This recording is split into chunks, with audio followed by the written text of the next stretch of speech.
شروع اللہ کے نام سے جو سب پر مہربان ہے، بہت مہربان ہے۔ الف لام را، یہ اس کتاب کی آیات ہیں جو اپنا مدعا صاف صاف بیان کرتی ہے۔ ہم نے اسے نازل کیا ہے قرآن بنا کر عربی زبان میں، تاکہ تم اہل عرب اس کو اچھی طرح سمجھ سکو۔ اے محمد، ہم اس قرآن کو تمہاری طرف وحی کر کے بہترین پیرائے میں واقعات اور حقائق تم سے بیان کرتے ہیں، ورنہ اس سے پہلے تو ان چیزوں سے تم بالکل ہی بے خبر تھے۔ یہ اس وقت کا ذکر ہے جب یوسف نے اپنے باپ سے کہا، ابا جان، میں نے خواب دیکھا ہے کہ 11 ستارے ہیں اور سورج اور چاند ہیں اور وہ مجھے سجدہ کر رہے ہیں۔ جواب میں اس کے باپ نے کہا، بیٹا، اپنا یہ خواب اپنے بھائیوں کو نہ سنانا، ورنہ وہ تیرے در پہ آزار ہو جائیں گے۔ حقیقت یہ ہے کہ شیطان آدمی کا کھلا دشمن ہے، اور ایسا ہی ہوگا جیسا تو نے خواب میں دیکھا ہے کہ تیرا رب تجھے اپنے کام کے لیے منتخب کرے گا اور تجھے باتوں کی تہہ تک پہنچنا سکھائے گا، اور تیرے اوپر اور آل یعقوب پر اپنی نعمت اسی طرح پوری کرے گا جس طرح اس سے پہلے وہ تیرے بزرگوں ابراہیم اور اسحاق پر کر چکا ہے۔ یقیناً تیرا رب علیم اور حکیم ہے۔ حقیقت یہ ہے کہ یوسف اور اس کے بھائیوں کے قصے میں ان پوچھنے والوں کے لیے بڑی نشانیاں ہیں۔ یہ قصہ یوں شروع ہوتا ہے کہ اس کے بھائیوں نے آپس میں کہا، یہ یوسف اور اس کا بھائی دونوں ہمارے والد کو ہم سب سے زیادہ محبوب ہیں، حالانکہ ہم ایک پورا جتھا ہیں۔ سچی بات یہ ہے کہ ہمارے ابا جان بالکل ہی بہک گئے ہیں۔ چلو یوسف کو قتل کر دو یا اسے کہیں پھینک دو تاکہ تمہارے والد کی توجہ صرف تمہاری ہی طرف ہو جائے۔ یہ کام کر لینے کے بعد پھر نیک بن رہنا۔ اس پر ان میں سے ایک بولا، یوسف کو قتل نہ کرو، اور اگر کچھ کرنا ہی ہے تو اسے کسی اندھے کنویں میں ڈال دو، کوئی آتا جاتا قافلہ اسے نکال لے جائے گا۔ اس قرارداد پر انہوں نے جا کر اپنے باپ سے کہا، ابا جان، کیا بات ہے کہ آپ یوسف کے معاملے میں ہم پر بھروسہ نہیں کرتے، حالانکہ ہم اس کے سچے خیر خواہ ہیں۔ کل اسے ہمارے ساتھ بھیج دیجئے، کچھ چر چگ لے گا اور کھیل کود سے بھی دل بہلائے گا، ہم اس کی حفاظت کو موجود ہیں۔ باپ نے کہا، تمہارا اسے لے جانا مجھے شاق گزرتا ہے، اور مجھ کو اندیشہ ہے کہ کہیں اسے بھیڑیا نہ پھاڑ کھائے، جبکہ تم اس سے غافل ہو۔ انہوں نے جواب دیا، اگر ہمارے ہوتے اسے بھیڑیے نے کھا لیا جبکہ ہم ایک جتھا ہیں، تب تو ہم بڑے ہی نکمے ہوں گے۔ اس طرح اصرار کر کے جب وہ اسے لے گئے اور انہوں نے طے کر لیا کہ اسے ایک اندھے کنویں میں چھوڑ دیں، تو ہم نے یوسف کو وحی کی کہ ایک وقت آئے گا جب تو ان لوگوں کو ان کی یہ حرکت جتائے گا، یہ اپنے فعل کے نتائج سے بے خبر ہیں۔ شام کو وہ روتے پیٹتے اپنے باپ کے پاس آئے اور کہا، ابا جان، ہم دوڑ کا مقابلہ کرنے میں لگ گئے تھے اور یوسف کو ہم نے اپنے سامان کے پاس چھوڑ دیا تھا کہ اتنے میں بھیڑیا آ کر اسے کھا گیا۔ آپ ہماری بات کا یقین نہ کریں گے چاہے ہم سچے ہی ہوں۔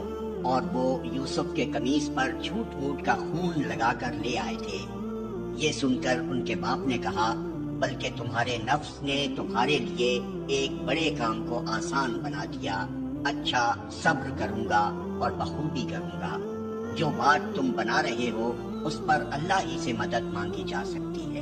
ادھر ایک قافلہ آیا اور اس نے اپنے سکے کو پانی لانے کے لیے بھیجا۔ سکے نے جو کنویں میں ڈول ڈالا تو یوسف کو دیکھ کر پکار اٹھا، مبارک ہو، یہاں تو ایک لڑکا ہے۔ ان لوگوں نے اس کو مال تجارت سمجھ کر چھپا لیا، حالانکہ جو کچھ وہ کر رہے تھے خدا اس سے باخبر تھا۔ آخر کار انہوں نے اس کو تھوڑی سی قیمت پر چند درہموں کے عوض بیچ ڈالا، اور وہ اس کی قیمت کے معاملے میں کچھ زیادہ کے امیدوار نہ تھے۔ مصر کے جس شخص نے اسے خریدا اس نے اپنی بیوی سے کہا، اس کو اچھی طرح رکھنا، بعید نہیں کہ یہ ہمارے لیے مفید ثابت ہو یا ہم اسے بیٹا بنا لیں۔ اس طرح ہم نے یوسف کے لیے اس سرزمین میں قدم جمانے کی صورت نکالی اور اسے معاملہ فہمی کی تعلیم دینے کا انتظام کیا۔ اللہ اپنا کام کر کے رہتا ہے، مگر اکثر لوگ جانتے نہیں ہیں۔ اور جب وہ اپنی پوری جوانی کو پہنچا تو ہم نے اسے قوت فیصلہ اور علم عطا کیا۔ اس طرح ہم نیک لوگوں کو جزا دیتے ہیں۔ جس عورت کے گھر میں وہ تھا وہ اس پر ڈورے ڈالنے لگی اور ایک روز دروازے بند کر کے بولی، آ جا۔ یوسف نے کہا، خدا کی پناہ، میرے رب نے تو مجھے اچھی منزلت بخشی اور میں یہ کام کروں؟ ایسے ظالم کبھی فلاح نہیں پایا کرتے۔ وہ اس کی طرف بڑھی اور یوسف بھی اس کی طرف بڑھتا اگر اپنے رب کی برہان نہ دیکھ لیتا۔ ایسا ہوا تاکہ ہم اس سے بدی اور بے حیائی کو دور کر دیں۔ در حقیقت وہ ہمارے چنے ہوئے بندوں میں سے تھا۔ آخر کار یوسف اور وہ آگے پیچھے دروازے کی طرف بھاگے اور اس نے پیچھے سے یوسف کا قمیص کھینچ کر پھاڑ دیا۔ دروازے پر دونوں نے اس کے شوہر کو موجود پایا۔ اسے دیکھتے ہی عورت کہنے لگی، کیا سزا ہے اس شخص کی جو تیری گھر والی پر نیت خراب کرے؟ اس کے سوا اور کیا سزا ہو سکتی ہے کہ وہ قید کیا جائے یا اسے سخت عذاب دیا جائے؟ یوسف نے کہا، یہی مجھے پھانسنے کی کوشش کر رہی تھی۔ اس عورت کے اپنے کنبے والوں میں سے ایک شخص نے قرینے کی شہادت پیش کی کہ اگر یوسف کا قمیص آگے سے پھٹا ہو تو عورت سچی ہے اور یہ جھوٹا، اور اگر اس کا قمیص پیچھے سے پھٹا ہو تو عورت جھوٹی ہے اور یہ سچا۔ جب شوہر نے دیکھا کہ یوسف کا قمیص پیچھے سے پھٹا ہے تو اس نے کہا، یہ تم عورتوں کی چالاکیاں ہیں، واقعی بڑے غضب کی ہوتی ہیں تمہاری چالیں۔ یوسف اس معاملے میں درگزر کر، اور اے عورت، تو اپنے قصور کی معافی مانگ، تو ہی اصل میں خطا کار تھی۔ شہر کی عورتیں آپس میں چرچا کرنے لگی کہ عزیز کی بیوی اپنے نوجوان غلام کے پیچھے پڑی ہوئی ہے، محبت نے اس کو بے قابو کر رکھا ہے، ہمارے نزدیک تو وہ صریح غلطی کر رہی ہے۔ اس نے جو ان کی یہ مکارانہ باتیں سنی تو ان کو بلاوا بھیج دیا اور ان کے لیے تکیہ دار مجلس آراستہ کی اور ضیافت میں ہر ایک کے آگے ایک ایک چھری رکھ دی۔ پھر عین اس وقت جب کہ وہ پھل کاٹ کاٹ کر کھا رہی تھی، اس نے یوسف کو اشارہ کیا کہ ان کے سامنے نکل آ۔ جب ان عورتوں کی نگاہ اس پر پڑی تو وہ دنگ رہ گئیں اور اپنے ہاتھ کاٹ بیٹھی اور بے ساختہ پکار اٹھی، حاشا للہ، یہ شخص انسان نہیں ہے، یہ تو کوئی بزرگ فرشتہ ہے۔ عزیز کی بیوی نے کہا، دیکھ لیا، یہ ہے وہ شخص جس کے معاملے میں تم مجھ پر باتیں بناتی تھی۔ بے شک میں نے اسے رجھانے کی کوشش کی تھی مگر یہ بچ نکلا۔ اگر یہ میرا کہنا نہ مانے گا تو قید کیا جائے گا اور بہت ذلیل و خوار ہوگا۔ یوسف نے کہا، اے میرے رب، قید مجھے منظور ہے بنسبت اس کے کہ میں وہ کام کروں جو یہ لوگ مجھ سے چاہتے ہیں، اور اگر تو نے ان کی چالوں کو مجھ سے دفع نہ کیا تو میں ان کے دام میں پھنس جاؤں گا اور جاہلوں میں شامل ہو رہوں گا۔ اس کے رب نے اس کی دعا قبول کی اور ان عورتوں کی چالیں اس سے دفع کر دی۔ بے شک وہی ہے جو سب کی سنتا اور سب کچھ جانتا ہے۔ پھر ان لوگوں کو یہ سوچی کہ ایک مدت کے لیے اسے قید کر دیں، حالانکہ وہ اس کی پاک دامنی اور خود اپنی عورتوں کے برے اتوار کی صریح نشانیاں دیکھ چکے تھے۔ قید خانے میں 2 غلام اور بھی اس کے ساتھ داخل ہوئے۔ ایک روز ان میں سے ایک نے اس سے کہا، میں نے خواب میں دیکھا ہے کہ میں شراب کشید کر رہا ہوں۔ دوسرے نے کہا، میں نے دیکھا کہ میرے سر پر روٹیاں رکھی ہیں اور پرندے ان کو کھا رہے ہیں۔ دونوں نے کہا، ہمیں اس کی تعبیر بتائیے، ہم دیکھتے ہیں کہ آپ ایک نیک آدمی ہیں۔ یوسف نے کہا، یہاں جو کھانا تمہیں ملا کرتا ہے اس کے آنے سے پہلے میں تمہیں ان خوابوں کی تعبیر بتا دوں گا۔ یہ علم ان علوم میں سے ہے جو میرے رب نے مجھے عطا کیے ہیں۔ واقعہ یہ ہے کہ میں نے ان لوگوں کا طریقہ چھوڑ کر جو اللہ پر ایمان نہیں لاتے اور آخرت کا انکار کرتے ہیں، اپنے بزرگوں ابراہیم، اسحاق اور یعقوب کا طریقہ اختیار کیا ہے۔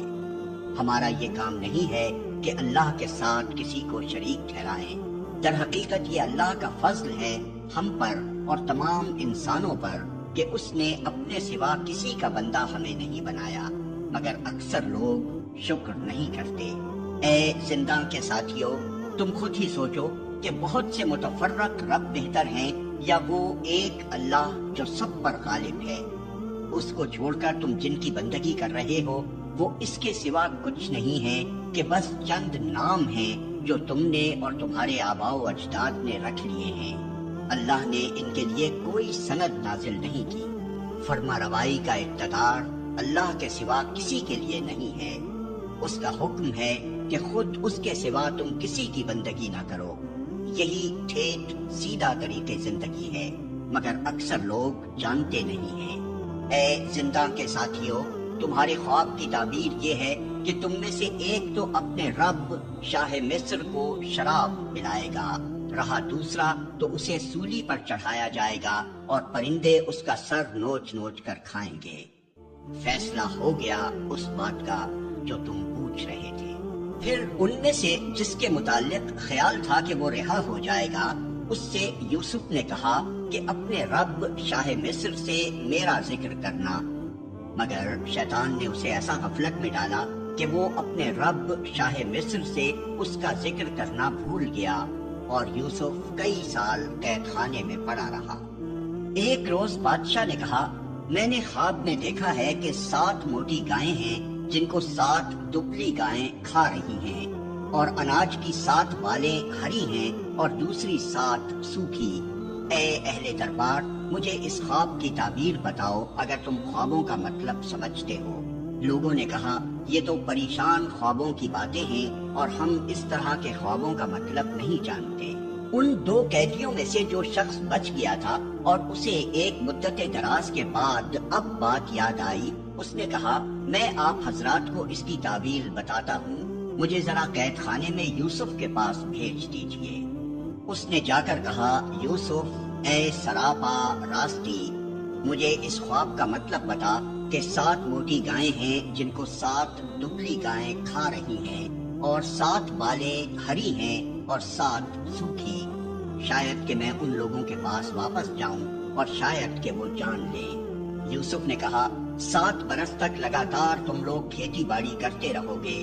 اس دوران میں جو فصلیں تم کاٹو ان میں سے بس تھوڑا سا حصہ جو تمہاری خوراک کے کام آئے نکالو، اور باقی کو اس کی بالوں ہی میں رہنے دو۔ پھر 7 برس بہت سخت آئیں گے، اس زمانے میں وہ سب غلہ کھا لیا جائے گا جو تم اس وقت کے لیے جمع کرو گے۔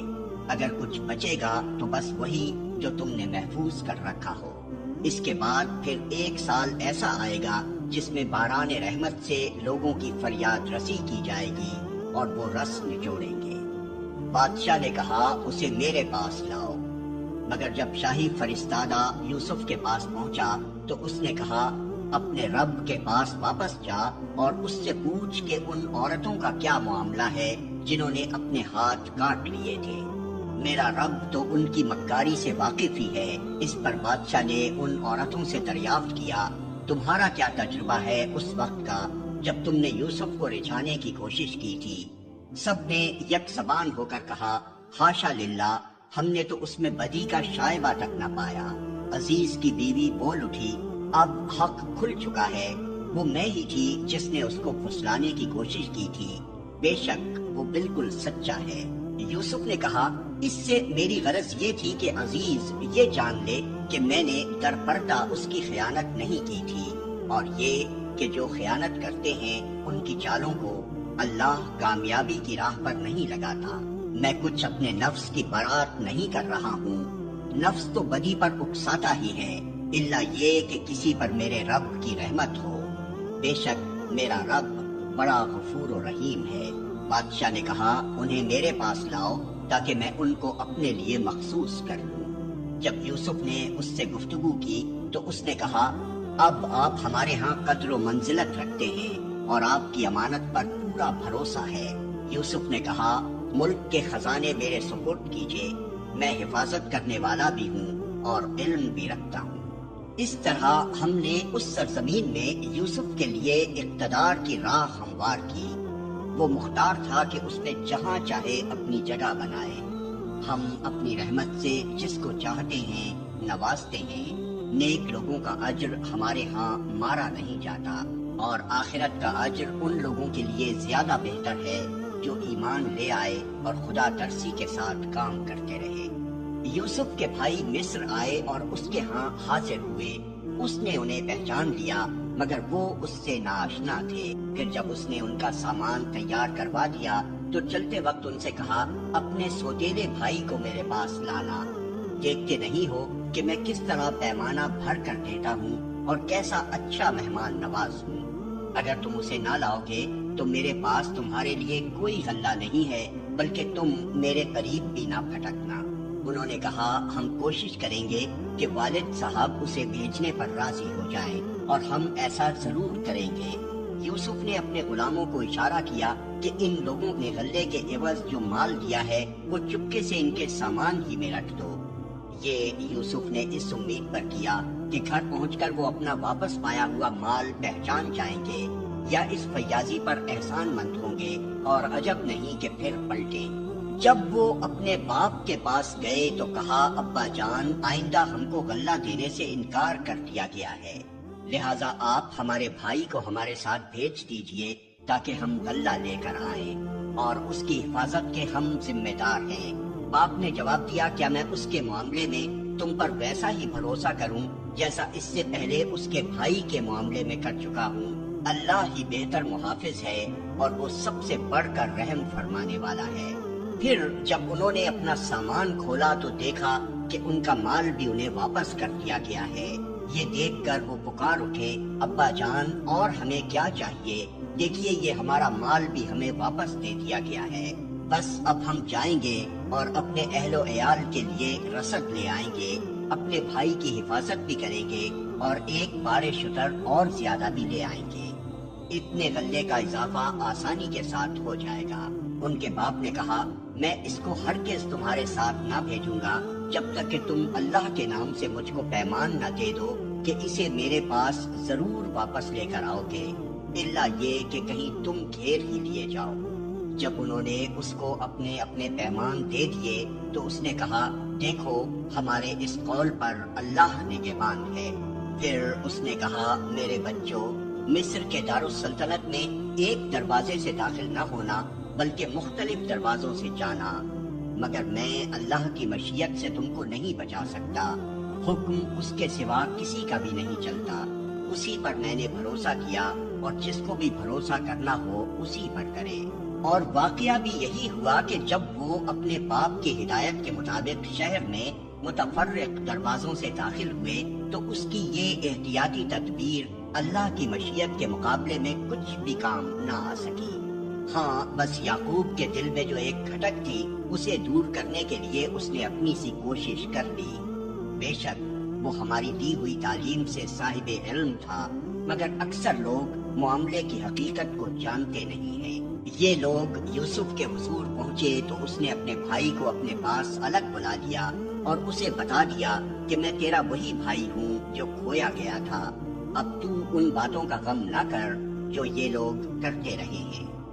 جب یوسف ان بھائیوں کا سامان لدوانے لگا تو اس نے اپنے بھائی کے سامان میں اپنا پیالہ رکھ دیا۔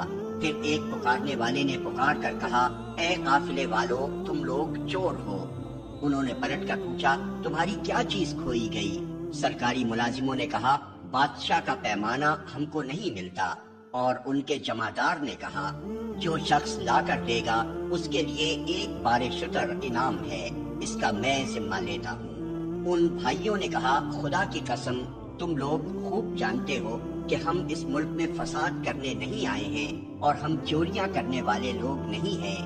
انہوں نے کہا اچھا اگر تمہاری بات جھوٹی نکلی تو چور کی کیا سزا ہے؟ انہوں نے کہا اس کی سزا جس کے سامان میں سے چیز نکلے وہ آپ ہی اپنی سزا میں رکھ لیا جائے، ہمارے ہاں تو ایسے ظالموں کو سزا دینے کا یہی طریقہ ہے۔ تب یوسف نے اپنے بھائی سے پہلے ان کی خرچیوں کی تلاشی لینی شروع کی، پھر اپنے بھائی کی خرچی سے گمشدہ چیز برآمد کر لی۔ اس طرح ہم نے یوسف کی تائید اپنی تدبیر سے کی۔ اس کا یہ کام نہ تھا کہ بادشاہ کے دین یعنی مصر کے شاہی قانون میں اپنے بھائی کو پکڑتا، الا یہ کہ اللہ ہی ایسا چاہے۔ ہم جس کے درجے چاہتے ہیں بلند کر دیتے ہیں، اور ایک علم رکھنے والا ایسا ہے جو ہر صاحب علم سے بالا تر ہے۔ ان بھائیوں نے کہا یہ چوری کرے تو کچھ تعجب کی بات بھی نہیں، اس سے پہلے اس کا بھائی یوسف بھی چوری کر چکا ہے۔ یوسف ان کی یہ بات سن کر پی گیا، حقیقت ان پر نہ کھولی، بس زیر لب اتنا کہہ کر رہ گیا کہ بڑے ہی برے ہو تم لوگ، میرے منہ در منہ مجھ پر جو الزام تم لگا رہے ہو اس کی حقیقت خدا خوب جانتا ہے۔ انہوں نے کہا، اے سردار ذی اقتدار عزیز، اس کا باپ بہت برا آدمی ہے، اس کی جگہ آپ ہم میں سے کسی کو رکھ لیجئے، ہم آپ کو بڑا ہی نیک نفس انسان پاتے ہیں۔ یوسف نے کہا، پناہ بخدا، دوسرے کسی شخص کو ہم کیسے رکھ سکتے ہیں؟ جس کے پاس ہم نے اپنا مال پایا ہے اس کو چھوڑ کر دوسرے کو رکھیں گے تو ہم ظالم ہوں گے۔ جب وہ یوسف سے مایوس ہو گئے تو ایک گوشے میں جا کر آپس میں مشورہ کرنے لگے۔ ان میں جو سب سے بڑا تھا وہ بولا، تم جانتے نہیں ہو کہ تمہارے والد تم سے خدا کے نام پر کیا عہد و پیمان لے چکے ہیں، اور اس سے پہلے یوسف کے معاملے میں جو زیادتی تم کر چکے ہو وہ بھی تم کو معلوم ہے۔ اب میں تو یہاں سے ہرگز نہ جاؤں گا جب تک کہ میرے والد مجھے اجازت نہ دے، یا پھر اللہ ہی میرے حق میں کوئی فیصلہ فرما دے کہ وہ سب سے بہتر فیصلہ کرنے والا ہے۔ تم جا کر اپنے والد سے کہو کہ ابا جان، آپ کے صاحبزادے نے چوری کی ہے، ہم نے اسے چوری کرتے ہوئے نہیں دیکھا، جو کچھ ہمیں معلوم ہوا ہے بس وہی ہم بیان کر رہے ہیں، اور غیب کی نگہبانی تو ہم نہ کر سکتے تھے۔ آپ اس بستی کے لوگوں سے پوچھ لیجئے جہاں ہم تھے، اس قافلے سے دریافت کر لیجئے جس کے ساتھ ہم آئے ہیں، ہم اپنے بیان میں بالکل سچے ہیں۔ باپ نے یہ داستان سن کر کہا، دراصل تمہارے نفس نے تمہارے لیے ایک اور بڑی بات کو سہل بنا دیا۔ اچھا، اس پر بھی صبر کروں گا اور بخوبی کروں گا۔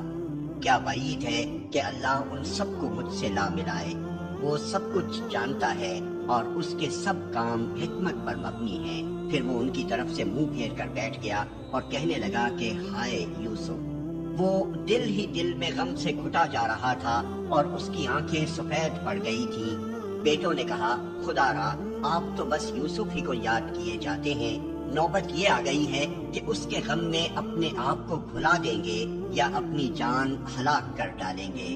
اس نے کہا، میں اپنی پریشانی اور اپنے غم کی فریاد اللہ کے سوا کسی سے نہیں کرتا، اور اللہ سے جیسا میں واقف ہوں تم نہیں ہو۔ میرے بچوں، جا کر یوسف اور اس کے بھائی کی کچھ ٹوہ لگاؤ، اللہ کی رحمت سے مایوس نہ ہو، اس کی رحمت سے تو بس کافر ہی مایوس ہوا کرتے ہیں۔ جب یہ لوگ مصر جا کر یوسف کی پیشی میں داخل ہوئے تو انہوں نے عرض کیا کہ اے سردار با اقتدار، ہم اور ہمارے اہل و عیال سخت مصیبت میں مبتلا ہیں، اور ہم کچھ حقیر سی پونجی لے کر آئے ہیں، آپ ہمیں بھرپور غلہ عنایت فرمائیں اور ہم کو خیرات دیں، اللہ خیرات کرنے والوں کو جزا دیتا ہے۔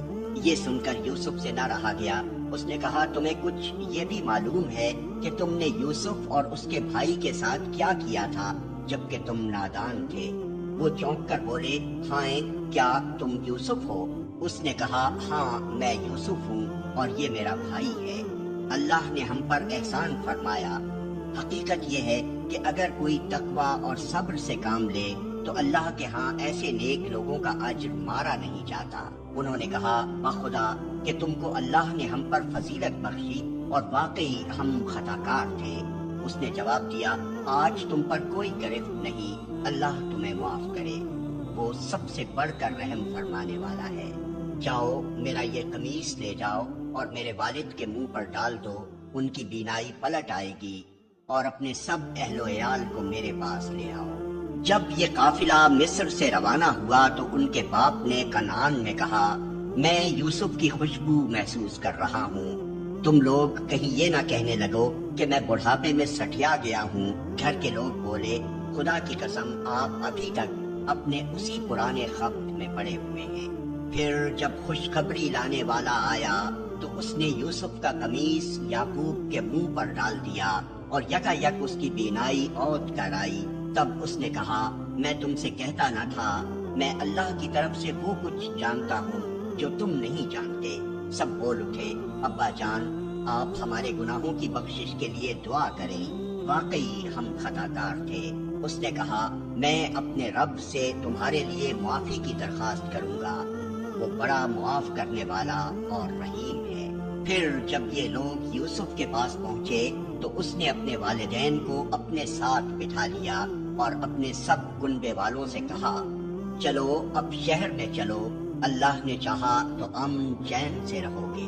شہر میں داخل ہونے کے بعد اس نے اپنے والدین کو اٹھا کر اپنے پاس تخت پر بٹھایا اور سب اس کے آگے بے اختیار سجدے میں جھک گئے۔ یوسف نے کہا ابا جان، یہ تعبیر ہے میرے اس خواب کی جو میں نے دیکھا تھا، میرے رب نے اسے حقیقت بنا دیا۔ اس کا احسان ہے کہ اس نے مجھے قید خانے سے نکالا اور آپ لوگوں کو صحرا سے لا کر مجھ سے ملایا، حالانکہ شیطان میرے اور میرے بھائیوں کے درمیان فساد ڈال چکا تھا۔ واقعہ یہ ہے کہ میرا رب غیر محسوس تدبیروں سے اپنی مشیت پوری کرتا ہے، بے شک وہ علیم اور حکیم ہے۔ اے میرے رب، تو نے مجھے حکومت بخشی اور مجھ کو باتوں کی تہہ تک پہنچنا سکھایا۔ زمین و آسمان کے بنانے والے تو ہی دنیا اور آخرت میں میرا سرپرست ہے۔ میرا خاتمہ اسلام پر کر اور انجام کار مجھے صالحین کے ساتھ ملا۔ اے محمد، یہ قصہ غیب کی خبروں میں سے ہے جو ہم تم پر وحی کر رہے ہیں، ورنہ تم اس وقت موجود نہ تھے جب یوسف کے بھائیوں نے آپس میں اتفاق کر کے سازش کی تھی۔ مگر تم خواہ کتنا ہی چاہو، ان میں سے اکثر لوگ مان کر دینے والے نہیں ہیں، حالانکہ تم اس خدمت پر ان سے کوئی اجرت بھی نہیں مانگتے ہو۔ یہ تو ایک نصیحت ہے جو دنیا والوں کے لیے عام ہے۔ زمین اور آسمانوں میں کتنی ہی نشانیاں ہیں جن پر سے یہ لوگ گزرتے رہتے ہیں اور ذرا توجہ نہیں کرتے۔ ان میں سے اکثر اللہ کو مانتے ہیں مگر اس طرح کہ اس کے ساتھ دوسروں کو شریک ٹھہراتے ہیں۔ کیا یہ مطمئن ہیں کہ خدا کے عذاب کی کوئی بلا انہیں دبوچ نہ لے گی، یا بے خبری میں قیامت کی گھڑی اچانک ان پر نہ آ جائے گی؟ تم ان سے صاف کہہ دو کہ میرا راستہ تو یہ ہے، میں اللہ کی طرف بلاتا ہوں، میں خود بھی پوری روشنی میں اپنا راستہ دیکھ رہا ہوں اور میرے ساتھی بھی، اور اللہ پاک ہے اور شرک کرنے والوں سے میرا کوئی واسطہ نہیں۔ اے محمد، تم سے پہلے ہم نے جو پیغمبر بھیجے تھے وہ سب بھی انسان ہی تھے اور انہی بستیوں کے رہنے والوں میں سے تھے، اور انہی کی طرف ہم وہی بھیجتے رہے ہیں۔ پھر کیا یہ لوگ زمین میں چلے پھرے نہیں ہیں کہ ان قوموں کا انجام انہیں نظر نہ آیا جو ان سے پہلے گزر چکی ہیں؟ یقیناً آخرت کا گھر ان لوگوں کے لیے اور زیادہ بہتر ہے جنہوں نے پیغمبروں کی بات مان کر تقوی کی روش اختیار کی۔ کیا اب بھی تم لوگ نہ سمجھو گے؟ پہلے پیغمبروں کے ساتھ بھی یہی ہوتا رہا ہے کہ وہ مدتوں نصیحت کرتے رہے اور لوگوں نے سن کر نہ کیا، یہاں تک کہ جب پیغمبر لوگوں سے مایوس ہو گئے اور لوگوں نے بھی سمجھ لیا کہ ان سے جھوٹ بولا گیا تھا تو یکا یک ہماری مدد پیغمبروں کو پہنچ گئی۔ پھر جب ایسا موقع آ جاتا ہے تو ہمارا قاعدہ یہ ہے کہ جسے ہم چاہتے ہیں بچا لیتے ہیں، اور مجرموں پر سے تو ہمارا عذاب ٹالا ہی نہیں جا سکتا۔ اگلے لوگوں کے ان قصوں میں عقل و ہوش رکھنے والوں کے لیے عبرت ہے۔ یہ جو کچھ قرآن میں بیان کیا جا رہا ہے یہ بناوٹی باتیں نہیں ہیں، بلکہ جو کتابیں اس سے پہلے آئی ہوئی ہیں انہی کی تصدیق ہے، اور ہر چیز کی تفصیل اور ایمان لانے والوں کے لیے ہدایت اور رحمت